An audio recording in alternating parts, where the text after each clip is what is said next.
الرجيم بسم الله الرحمن الرحيم إن هذا القرآن يهدي للتي هي أقوم قال النبي صلى الله عليه وسلم خيركم من تعلم القرآن وعلمه صدق الله العظيم. نہ گھبراؤ مسلمانوں خدا کی شان باقی ہے، نہ گھبراؤ مسلمانوں خدا کی شان باقی ہے، ابھی اسلام زندہ ہے، ابھی قرآن باقی ہے. قابل عزت و تکریم حضرات علماء کرام اور محترم سامعین، السلام علیکم ورحمۃ اللہ وبرکاتہ.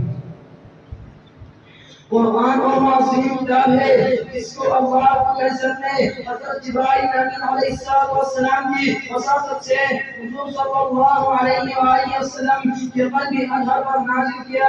قرآن اور معصوم کتاب ہے جس کی نزول سے ہمیں ہدایت کا نور ملا. قرآن اور معصوم کتاب ہے جس کی وجہ سے ہمیں دین کا شعور ملا. قرآن اور معصوم کتاب ہے جس نے انسان کو تحت السروا سے اٹھا کر بلندیوں تک پہنچا دیا.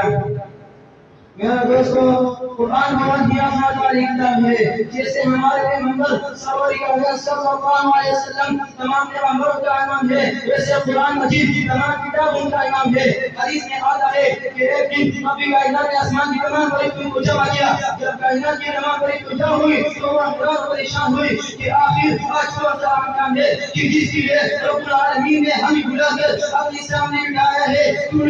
قال اللہ رب العالمین اللہ تعالی فرمائے فرشتوں کو جن جنین نے اے اللہ کتنا مقدس ہوگا وہ نبی جس پر یہ قرآن اترے گا. اے اللہ کتنے مقدس ہوگی وہ امت جس کے حصے میں یہ قرآن آئے گا. اے اللہ کتنے مقدس ہوگی وہ سینے جن میں یہ قرآن محفوظ ہوگا. سامعین محترم، قرآن سے مفرہ، قرآن سے روگردانی، قرآن سے احکامات پر عمل نے کیا تو اللہ نے ان کو زینت کا نشان بنا دیا.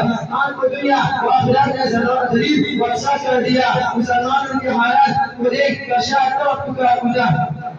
او معزز کے زمانوں میں مسلمان ہو کر، او معزز کے زمانوں میں مسلمان ہو کر اور ہم خواب میں تاریخ قرآن ہو کر ہمارے نبی